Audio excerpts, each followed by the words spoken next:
Hello, everybody, and this is Joe Jackson here, and I'm going to do a draft recap of the Detroit Lions. So I'm going to do it one pick at a time, one pick per each video. So obviously, we'll start with the very first pick, TJ Hockenson out of Iowa. Hawkinson's a tight end. He's a sophomore. Was projected to go fifth in the draft, or actually, I think he was projected to go with us, but he was ranked fifth in the draft according to his grades. So I'll tell you my thoughts on this pick.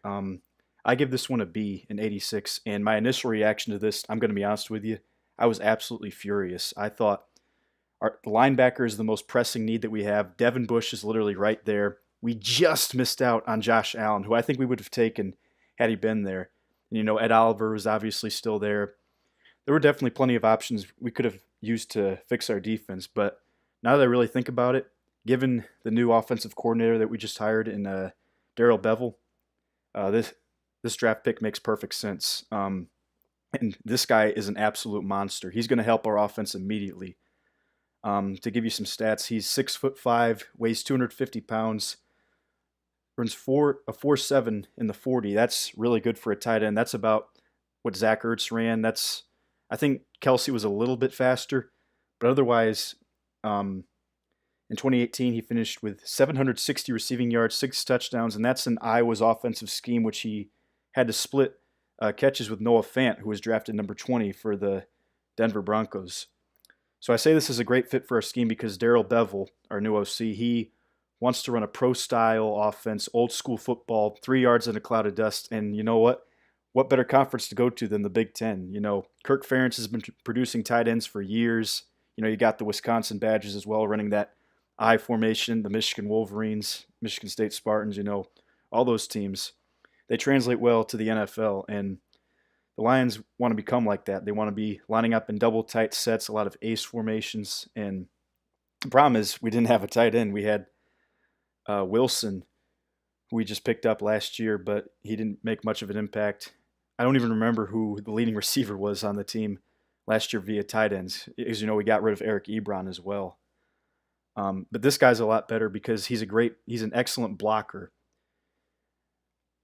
I've seen some of his highlights. He can push defenders into the end zone, and guys have a hard time getting off of him. And as a receiver, he's elite as well. He has great leap, great open field speed. I see him, go look up his highlights against the Indiana Hoosiers. You'll see him running away from cornerbacks and safeties in the open field. He has some great moves. He has the ability to get open. He wins the jump balls just like a tight end should. The only problem is he does need to develop some muscle mass. He only got 17 reps in the 225 bench press, but the only thing is he's a sophomore in college. I am as well, and on a good day I could probably do 4. So I get why it's tough, and he also has those long arms, so that definitely makes benching a heck of a lot harder. But the thing is, you're probably wondering, why didn't we just draft Devin Bush if we really needed a linebacker? But the more I think about it, they were setting up to get a linebacker in the second round, which I'll talk more about as well. We'll get to those picks in the next video. But the fact is, Devin Bush, as good of a linebacker as he is, and I really like him too. He's a University of Michigan product.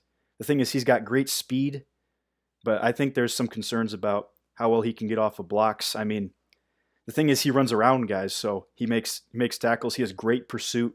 He's a great fit for the Pittsburgh Steelers, but for Matt Patricia's, I think it's his 3-4. Yeah, it's a 3-4 scheme. I don't think it's as good of a fit. Patricia wants those big, stocky, physical linebackers, and Bush is more of a speedster. He can cover. Bush has put on some size, but I think they were thinking even bigger. Not that Devin Bush wouldn't be big, but I mean big in terms of size and bulk and all that stuff. Obviously, I'm a little disappointed we passed on Ed Oliver. But the fact is, Hockenson was one of the highest rated players in this draft, and we had a pressing need at tight end. At first, I thought, you don't go for a tight end in the first round.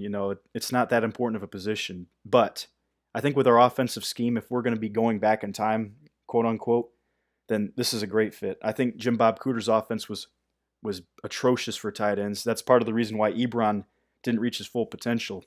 But Bevell is a heck of a lot better. he'll get these guys involved. And now we got Hockenson and we got Jesse James on the other side. So those are two very good receiving tight ends. And I think those two actually should help with the departure of Golden Tate because they're both receiving options. And collectively, they can put up the production that Golden Tate did. So I know we had a lack of depth at the receiver position, but I think adding a couple of tight ends definitely helps. And I think Hockenson will be ready to make an impact immediately. All right, the next video, I'll get to our next pick. Thank you for listening. Darrell Jackson coming back.